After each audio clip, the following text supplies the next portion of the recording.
Bapak Ibu jemaat Tuhan, dan pelayanan firman Tuhan akan disampaikan oleh Bapak Pendeta Dr. Kench Kopstan, Master MTH. Ya, kepada Bapak Pendeta Dr. Kench Kopstan, Master Teologi, kami persilakan. Tuhan Yesus memberkati, haleluya. Berikan kemuliaan untuk Tuhan Yesus. Haleluya. Shalom Bapak Ibu. Luar biasa.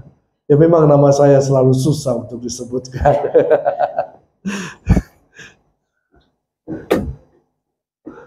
Oke. Ya. Hari ini kita akan berbicara tentang hidup maksimal dan berdampak. Ya. Tema kita pada pagi hari ini adalah hidup maksimal dan berdampak. Saya melihat pergerakan gereja ini, pertumbuhan gereja ini sungguh luar biasa, ya, dari Wasabe dulu, lalu kemudian bertumbuh, ya. Sekarang setiap kali saya datang sini ada perubahan. Kali ini 3 kali ibadah, haleluya. Tepuk tangan dong. Ini merupakan suatu pertumbuhan yang luar biasa, amin. Nah, nanti ada 4 kali ibadah, 5 kali ibadah, lalu kemudian tempat ini sudah tidak cukup, pindah lagi. Itu adalah hal yang luar biasa. Nah, saya merasa Bapak Ibu Saudara, para pelayan Tuhan, gembala tempat ini adalah gembala yang luar biasa.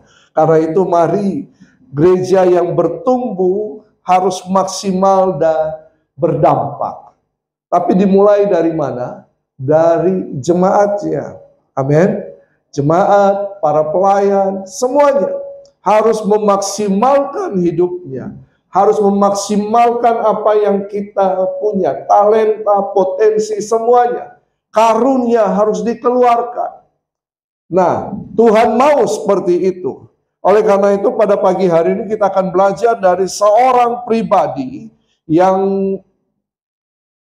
nama ini tidak terkenal sebenarnya. Dan kalau kita baca dalam Alkitab mungkin cuma diinsert saja, dimasukkan sepintas saja. Hanya 1 ayat, ya kurang lebih dalam Alkitab dua kali namanya disebut, ya. Tapi kalau kita pelajari, ini hal yang luar biasa. Coba kita lihat bersama-sama Hakim-Hakim 3 ayat 31. Hakim-Hakim 3 ayat 31. Hakim-Hakim 3 ayat 31. Kita baca sama-sama.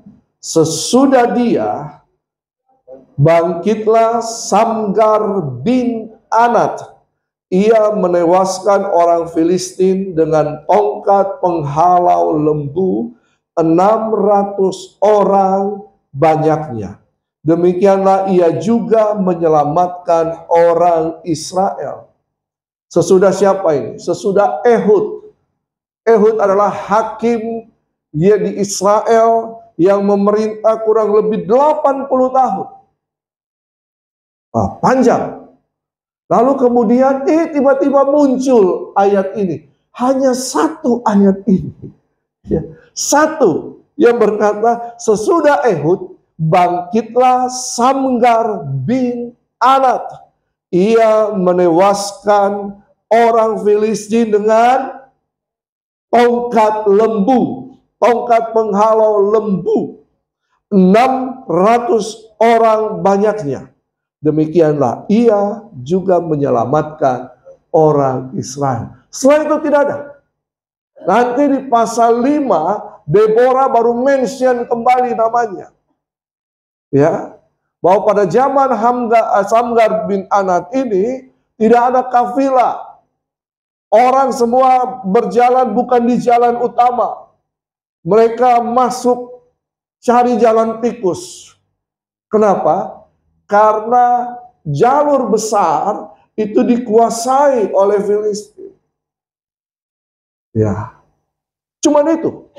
Tidak ada lagi. Sederhana, singkat, tapi bermakna jelas. Hidup ini singkat, betul kan? Atau Bapak Ibu mau hidup seperti Hairil Anwar? aku ingin hidup 1000 tahun lagi. Ada? Hidup ini singkat. Nah, dalam kesingkatan hidup ini, Mazmur berkata 70 sampai 80 tahun. Selebihnya kesusahan. Singkat. Bahkan digambarkan hidup ini bagaikan tanaman liar yang kemudian bertumbuh dan kemudian berbunga, lalu kemudian sore layu, lenyap. Tidak ada lagi. Tapi di dalam kehidupan yang singkat ini, mari kita hidup secara maksimal dan berdampak. Amin. Coba katakan kiri kananmu, kamu harus hidup maksimal dan berdampak. Ini kehendak Tuhan. Amin. Ini kehendak Tuhan. Ketika Tuhan menciptakan manusia berulang-ulang kali, saya sampaikan di tempat ini, ketika Dia menghembuskan nafas hidup, itu bukan berbicara hanya kita hidup saja, tapi Tuhan memberikan potensi dirinya. Tuhan memberikan kemampuan dirinya. Tuhan memberikan hikmat atau kesadaran.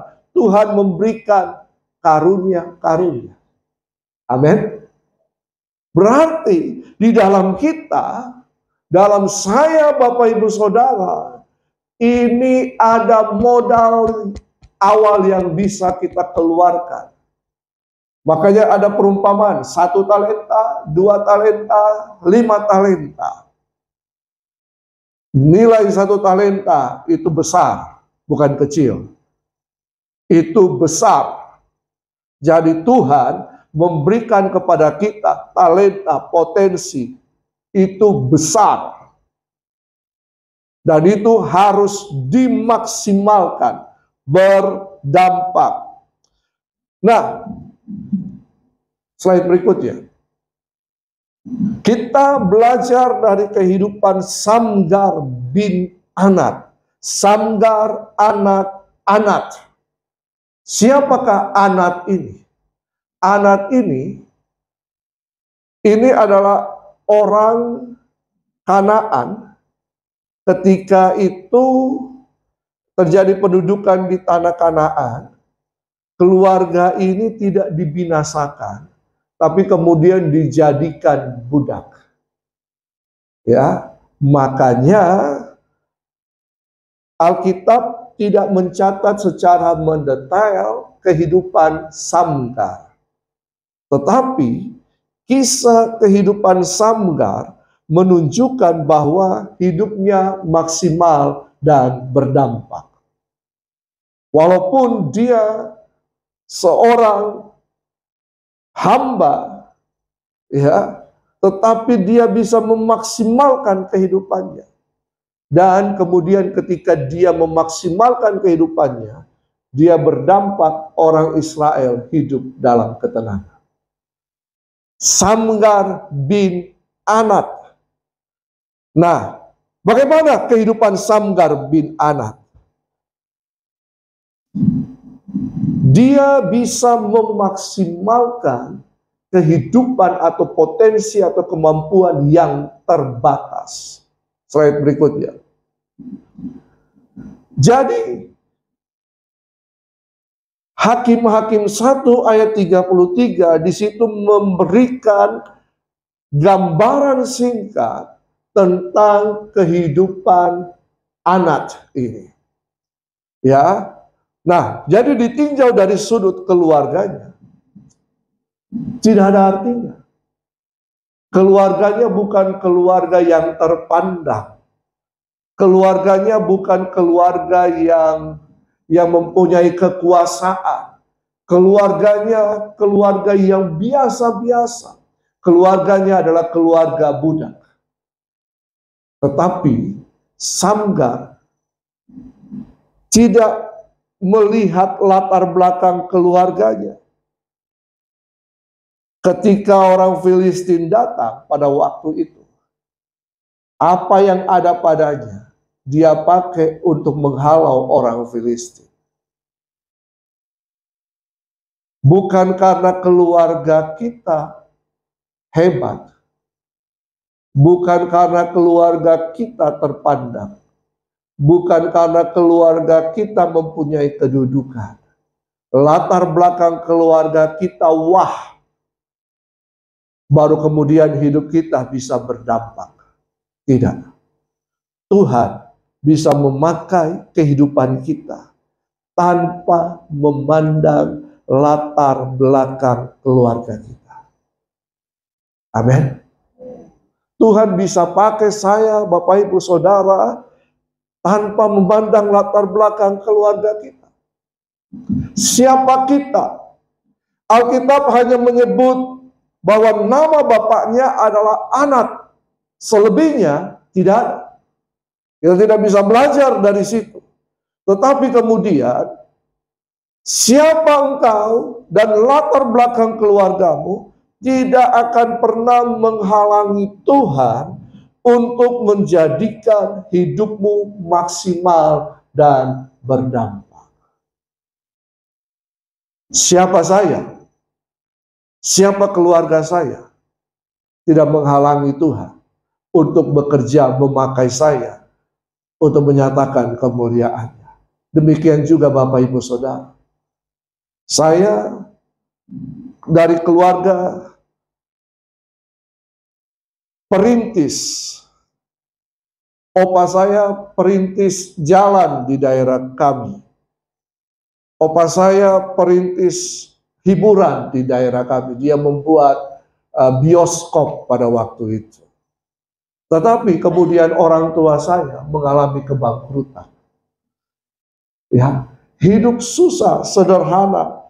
Kami bahkan tinggal di rumah yang rumah kayu atap rumbia.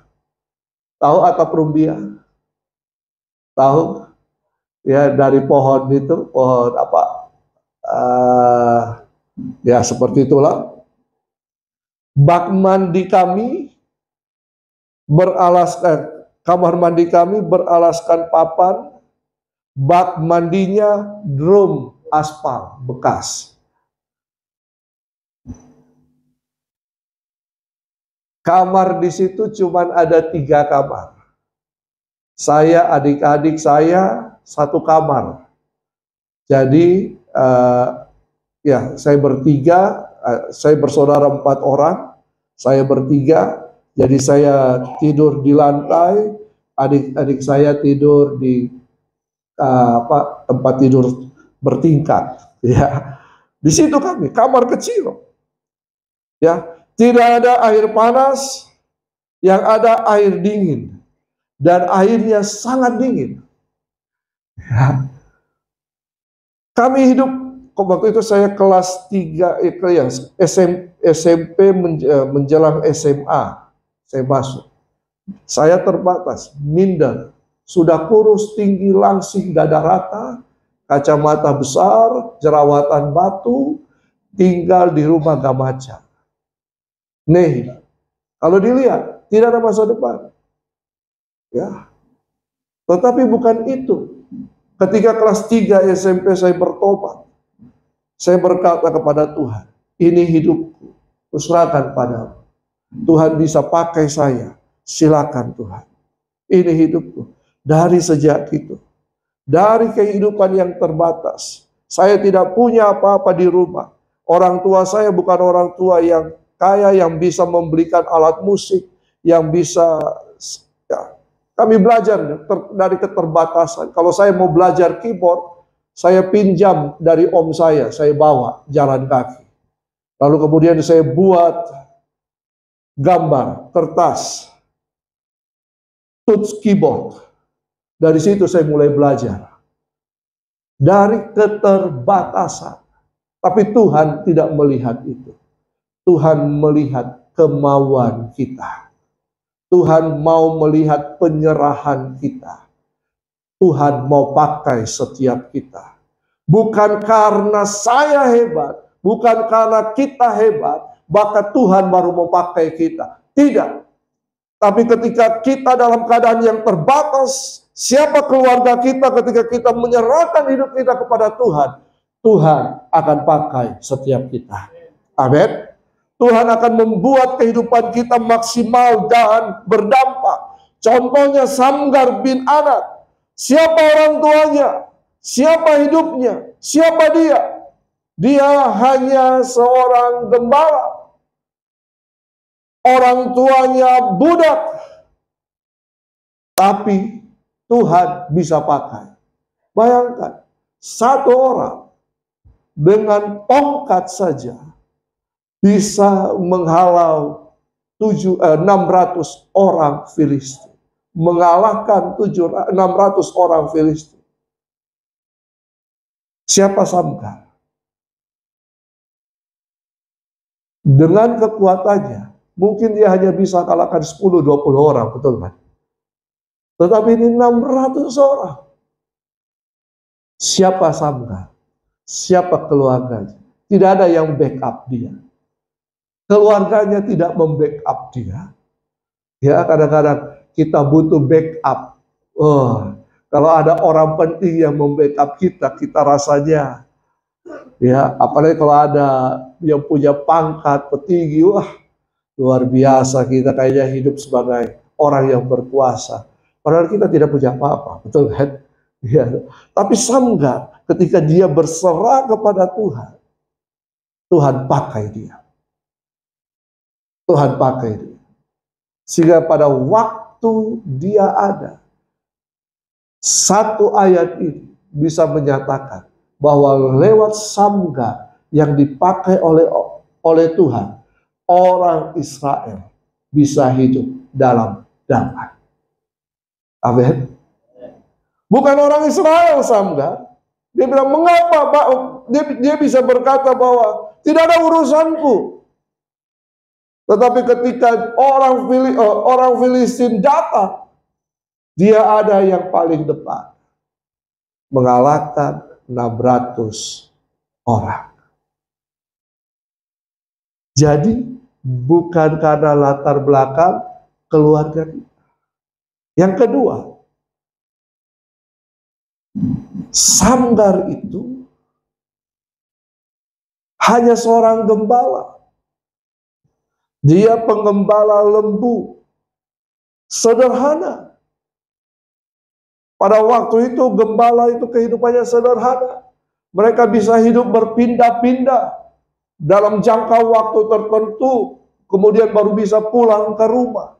Mereka harus mengembalakan di tempat yang terbuka. Bahkan kadang-kadang harus melawan atau menghadapi binatang-binatang buas. Seperti Daud. Kita belajar kisah Daud kan. Ketika Daud sedang mengembalakan kambing dombanya yang hanya beberapa ekor itu kata Alkitab. Tapi ketika datang singa dan beruang, maka Daud yang menghadapinya. Betul kan? Nah, begitulah keadaan Samgar. Ya. Di padang yang terbuka. Hidup yang sederhana. Tetapi kehidupan yang sederhana di tangan Tuhan bisa jadi maksimal. Bukan peralatannya. Profesi Samgar, pengembala lembu. Maka dikatakan sebuah profesi yang sederhana. Ada beberapa pendapat ketika saya mempelajari tentang Samgar ini. Ada yang berkata bahwa Samgar ini adalah seorang tentara. Ini ada pendapat beberapa ahli. Bahkan ada seorang profesor berkata, tongkat lembu itu, tongkat penghalau lembu itu adalah nama kapal. Dia kapten kapal itu. Tapi ternyata Alkitab tidak menjelaskan demikian. Alkitab menjelaskan dia lagi mengembalakan kambing dombanya, lembunya, dengan tongkat penghalau lembu. Tongkat penghalau lembu itu bukan tongkat yang kecil. Anak kecil susah untuk mengangkatnya. Itu tongkat yang agak besar, kemudian di ujung tongkat itu ada besi runcing di situ. Ya, ini menghalau lembu. Mungkin kalau lembunya nakal, dia tusuk sedikit. Sakit. Lembunya baik-baik lagi. Kalau lagi nakal, ditusuk sedikit. Sakit. Ya, dipukul sedikit. Ya kadang-kadang kita juga sebagai orang Kristen, orang percaya suka nakal-nakal, toh? Ya Tuhan adalah gembala kita, pukul kita, tusuk kita sedikit, sakit Tuhan. Ya toh? Betul tidak? Benar atau betul? Kalau betul kebetulan, benar kebenaran, gitu ya. Kadang-kadang Tuhan bisa pakai. Bahkan kalau tongkat yang dipegang seorang gembala kambing domba, itu ujungnya bulat. Melingkar. Untuk apa itu? Ya, jadi ujung kayak tongkat. Kalau biasa Natal-Natal fragmen itu, ujungnya bulat begini. Jadi kalau ada domba yang nakal, yang suka lari-lari sana, tongkat itu langsung tap, ujungnya itu ke sini, tarik kembali. Jangan sampai tongkat Tuhan berlaku dalam kehidupan kita. Itu suatu pendisiplinan supaya kita tidak nakal, keluar dari kawanan. Amin. Ya, kalau keluar dari kawanan, hati-hati. Binatang buas itu mengintai kita, mengintai domba-domba itu. Ketika ada yang keluar berlari sendiri, mereka sudah siap untuk menerkamnya. Tapi gembala yang baik, dia akan kejar dombanya. Dia prak, masuk kembali. Bahkan ada kisah seorang gembala ketika dombanya nakal terus kepala batu, kakinya dia patahkan. Pak. Lalu untuk apa? Ditaruh. Ketika berjalan, karena domba ini tidak bisa berjalan, domba ini diangkat, ditaruh di pundak sang gembala. Jadi kalau datang teguran Tuhan, jangan koro-koro sama Tuhan. Belajar. Ya, toh? Nah, ketika domba itu ditaruh di bahu gembala ini, domba itu cium gembalanya, domba itu rasa bau, hirup bau badan gembalanya, yang bau begitu yang tidak mandi mungkin, ya toh. Tapi domba ini kemudian terbiasa dengan gembalanya. Akhirnya domba ini sadar, saya tidak mau lagi, saya mau dekat-dekat dengan gembala saya. Kadang-kadang ada ujian, ada masalah yang Tuhan kasih, supaya kita dekat dengan Tuhan, dengan sang gembala. Nah, Samgar profesinya sederhana, tapi dia dipakai Tuhan. Jadi Tuhan bisa memakai saya dan saudara tanpa memandang profesi kita. Siapa kita? Tuhan bisa pakai.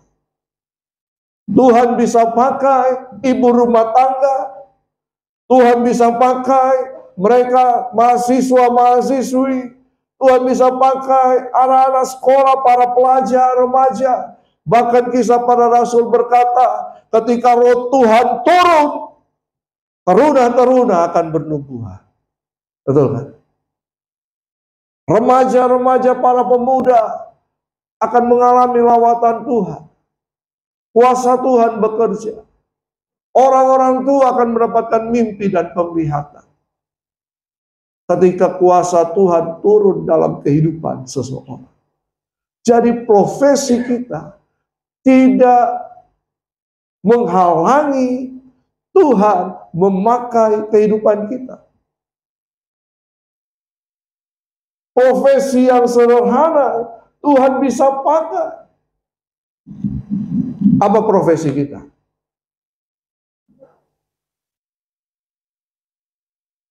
Apa profesi Bapak Ibu Saudara? Saya bukan orang penting, Pak. Justru demikian. Tuhan tidak memilih orang yang merasa penting.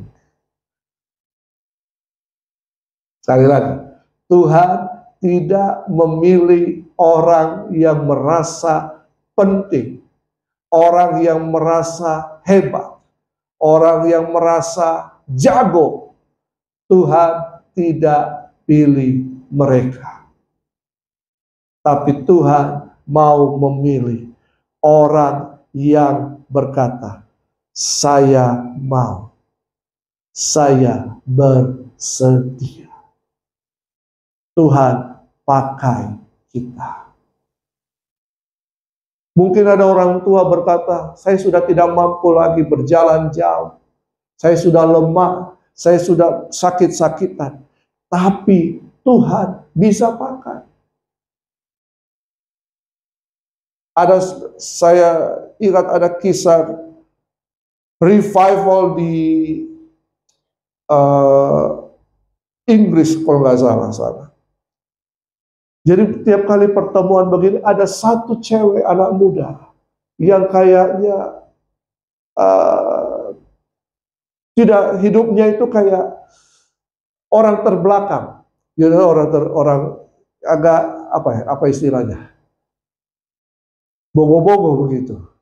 Ya, kalau dia dengar firman, bicara, tetapi Tuhan pakai cewek ini, anak muda ini, gadis ini, sebagai pendoa.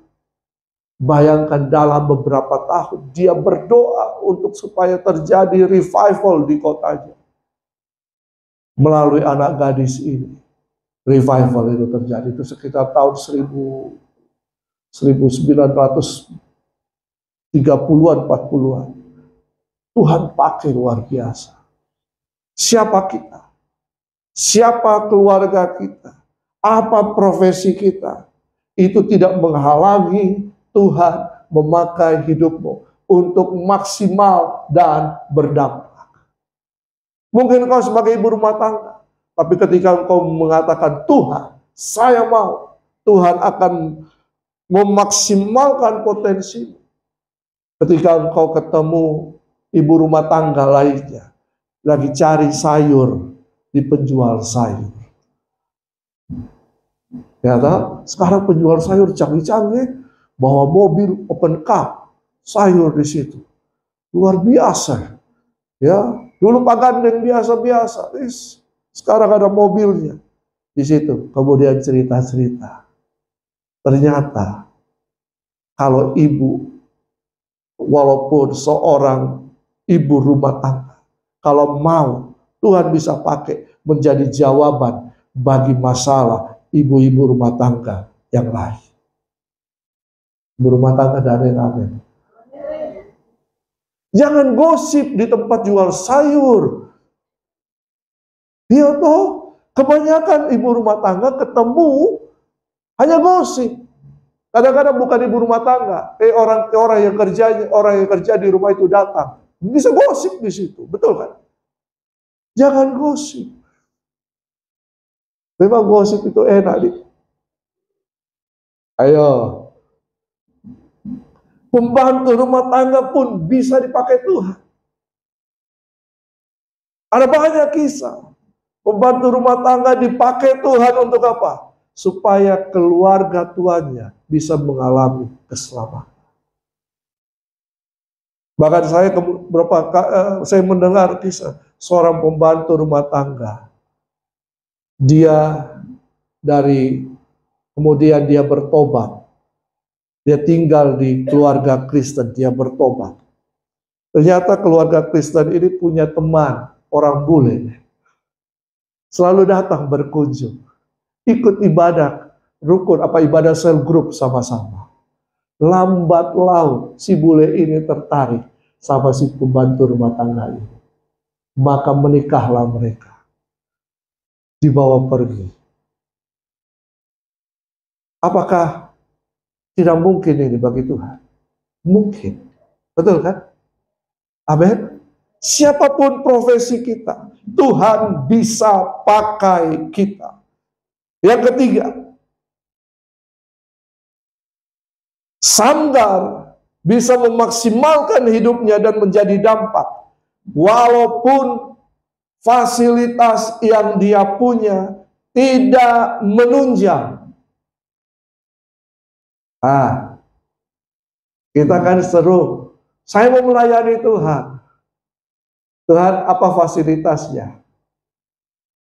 Kita selalu bicara fasilitas. Aha, betul apa betul? Ya toh, gitarnya biasa. Saya biasanya pakai, tunggu dulu. Bukan gitarnya, bukan alatnya, bukan fasilitasnya.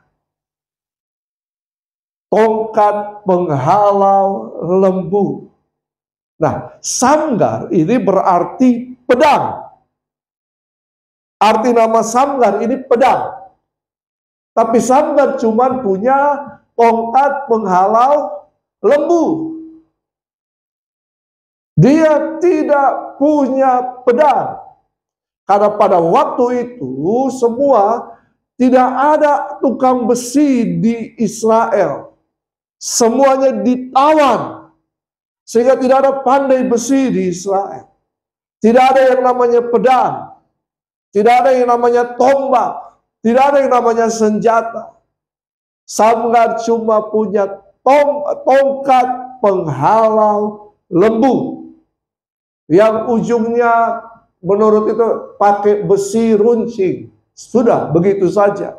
Ada pendapat yang lain katakan ujung lembu, ujung kayu yang diruncingkan. Hanya itu. Dia tidak punya senjata. Dia tidak punya pedang walau namanya Samgar artinya pedang. Tapi dengan fasilitas yang terbatas, dengan hanya memakai tongkat penghalau lembu, Samgar menewaskan 600 orang Filistin.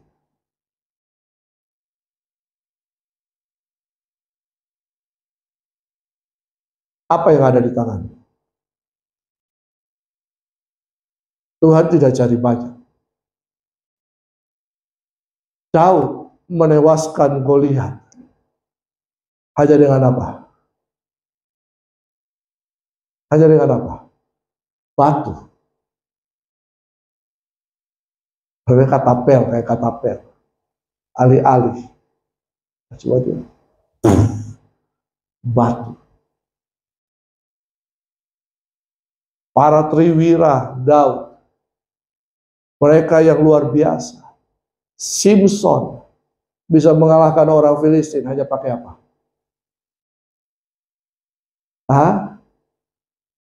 Pakai apa?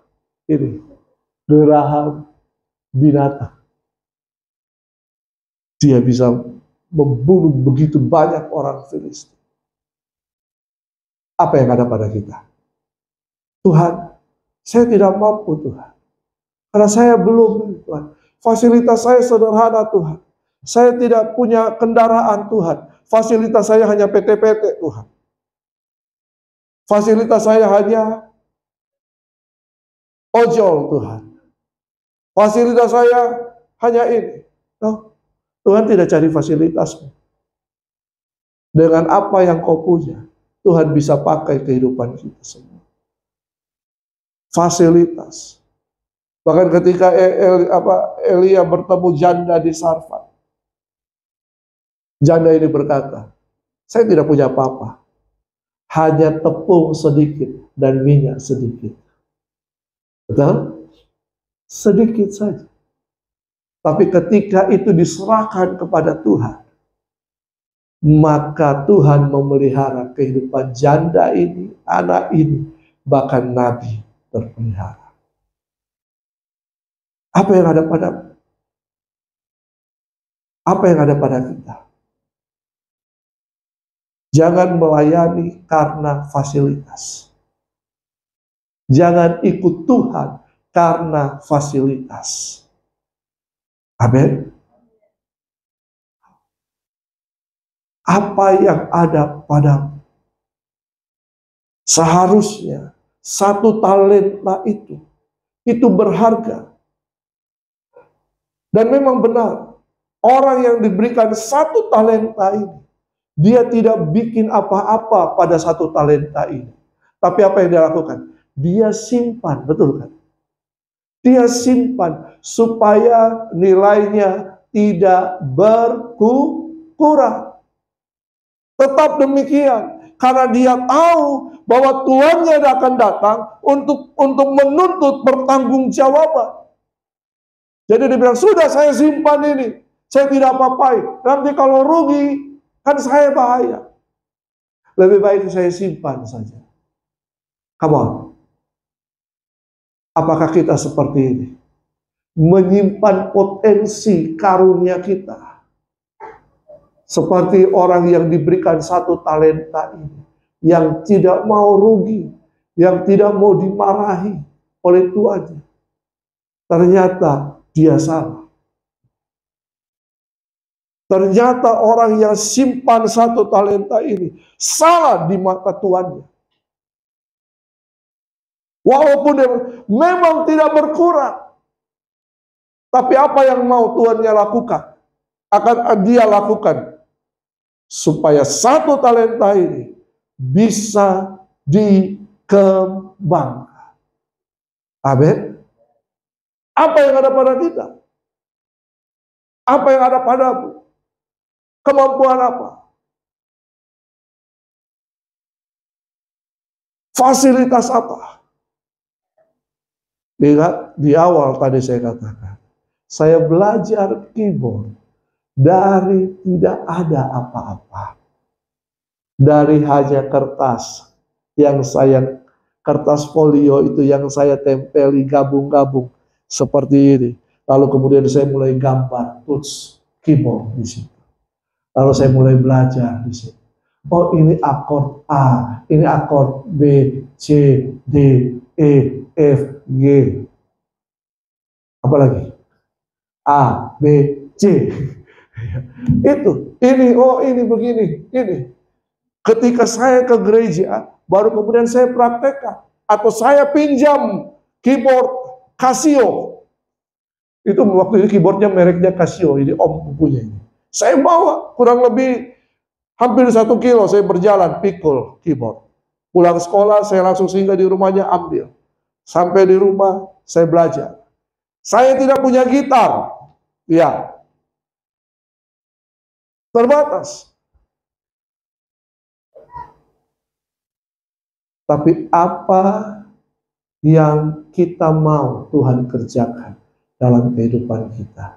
Walaupun fasilitas terbatas, latar belakang keluarga, apalagi keadaan kita, profesi kita. Tapi ketika kita berserah kepada Tuhan dengan yang terbatas, Tuhan akan buat menjadi tak terbatas. Amin. Karena kita punya Tuhan yang luar biasa. Kita punya Tuhan yang mampu. Bukan apa yang tidak ada padamu, tetapi Tuhan memakai kita dengan apa yang ada pada kita. Saya tidak sekolah. Saya tidak sarjana. Apakah Tuhan tidak bisa pakai kita? Siapa murid-murid Yesus? Nelayan. Betul kan? Ada yang berkata, mereka orang bodoh. Tidak sekolah. Tapi kalau kita belajar, orang-orang Yahudi itu harus melalui ada beberapa level tingkatan pendidikan. Usia 0 sampai 5 tahun, terus 5 sampai 12 tahun. Mungkin mereka hanya berhenti di level 12 tahun. Mereka tidak lanjut lagi. Karena keadaan. Terpaksa. Ada yang mungkin bisa lanjut menjadi rabi karena melewati pendidikan yang lebih tinggi lagi. Tapi murid-murid Yesus tidak seperti itu. Mereka memang mengenyam pendidikan dasar. Tapi kemudian mereka orang yang biasa. Tapi ketika Yesus panggil mereka, mereka ikut Yesus. Saya mau iring Yesus. Saya mau iring Yesus. Yang penting ada AC. Yang penting ada kasur, yang penting ada mobil, begitu? Begitu? Begitu? Apa yang ada pada kita. Jadi Tuhan mau supaya kita memaksimalkan kehidupan kita tanpa dipengaruhi oleh fasilitas. Dalam keterbatasan, andalkan Tuhan yang tak terbatas. Katakan kiri kanan, dalam keterbatasanmu, andalkan Tuhan yang tak terbatas. Amin. Apa yang ada padamu, Tuhan bisa lipat gandakan. Amin. Yang terakhir. Siapa Samgar? Samgar pahlawan. Samgar menjadi hakim di Israel. Dari bukan orang Ibrani, bukan orang Israel, tapi Tuhan bisa memakai Samgar. Jadi Bapak Ibu Saudara, pahlawan itu adalah orang biasa yang melakukan hal yang luar biasa. Setuju? Siapa pejuang-pejuang Indonesia kemerdekaan? Pakai apa mereka? Bambu runcing. Bisa mengusir penjajah. Saudara mungkin hanya punya bambu runcing. Saudara mungkin hanya punya hikmat. Saudara mungkin hanya punya kekuatan. Tapi Tuhan bisa pakai. Serahkan kepada Tuhan yang terbatas untuk menjadi tidak terbatas. Keterbatasanmu ketika engkau serahkan kepada Tuhan, maka Tuhan akan pakai menjadi tidak terbatas. Tuhan mau pakai orang yang biasa, bahkan dianggap bodoh oleh dunia. Untuk apa? Mengerjakan pekerjaan Tuhan dengan cara yang luar biasa. Ingat, Tuhan tidak akan pakai orang yang merasa hebat. Tuhan tidak akan pakai orang yang merasa jago. Tuhan tidak akan pakai orang yang merasa luar biasa. Tapi Tuhan akan pakai orang yang biasa, tapi berserah kepada Tuhan yang luar biasa. Ayat terakhir.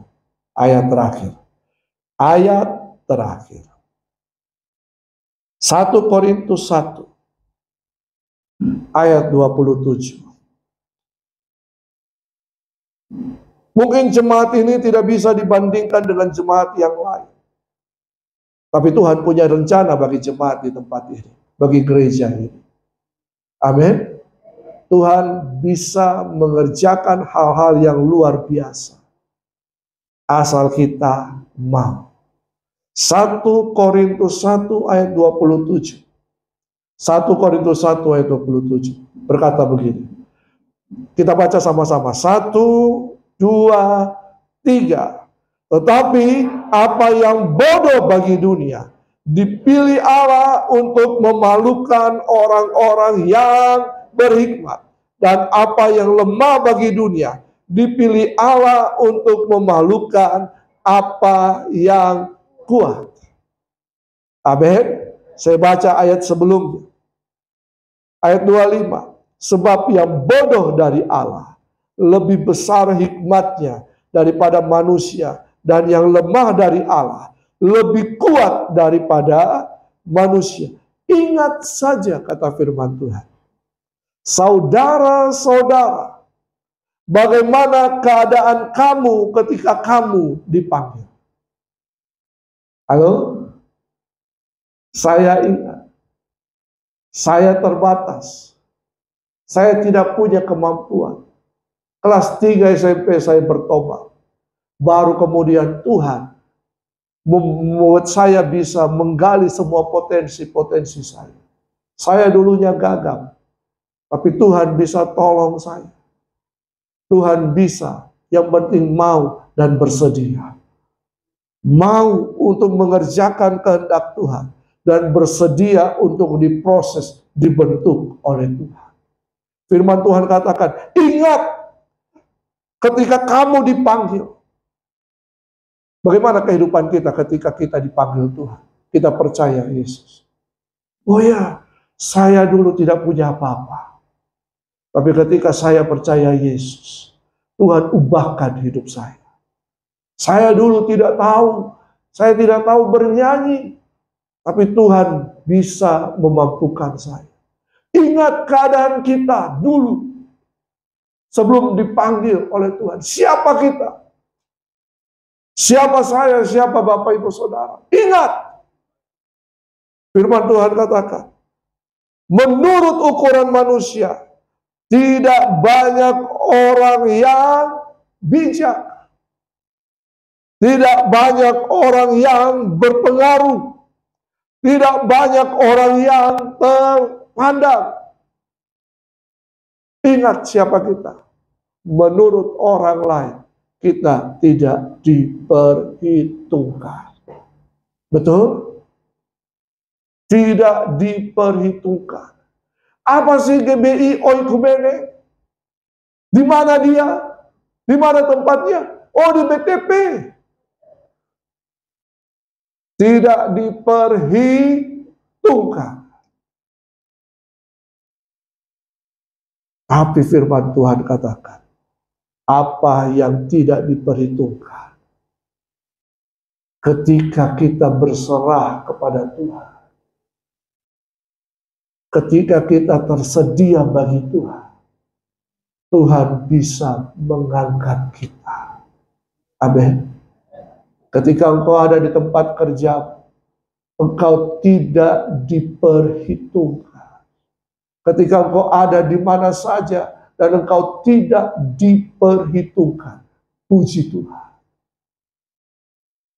Puji Tuhan. Karena ketika engkau berserah kepada Tuhan, engkau tersedia untuk Tuhan, Tuhan akan mengangkat engkau. Apa yang bodoh bagi dunia, itu dipilih Allah. Jadi jangan pernah kita merasa hebat. Jangan pernah kita merasa kuat. Jangan pernah kita merasa pintar. Jangan pernah kita menyombongkan diri kita. Karena kita tidak punya apa-apa di hadapan Tuhan. Siapa kita di hadapan Tuhan? Oh. Tapi Tuhan bisa membawa yang nol ini untuk dia berdiri di depannya. 1 tambah 0. 1 dipasangi dengan 0. Jadinya berapa? 10. Daripada 0 tanpa Tuhan. Mungkin berkata, saya punya uang Tuhan. Saya punya semuanya, saya punya materi. Tanpa Tuhan, 0. Andalkan Tuhan. Andalkan Tuhan. Andalkan Tuhan. Ayat 28. Dan apa yang tidak terpandang dan yang hina bagi dunia, dipilih Allah. Bahkan apa yang tidak berarti, dipilih Allah untuk meniadakan apa yang berarti. Supaya jangan ada seorang manusia pun yang memegahkan diri di hadapan Allah. Tetapi oleh Dia, kamu dalam Kristus Yesus, yang oleh Allah telah menjadi hikmat bagi kita. Ia membenarkan dan menguduskan dan menebus kita. Karena itu seperti ada yang tertulis. Barang siapa yang bermegah, hendaklah ia bermegah di dalam Tuhan. Bukan siapa saya, tapi siapa Tuhan yang ada dalam hidup saya. Amin. Bukan siapa kita, tapi tentang Dia yang ada dalam kehidupan kita.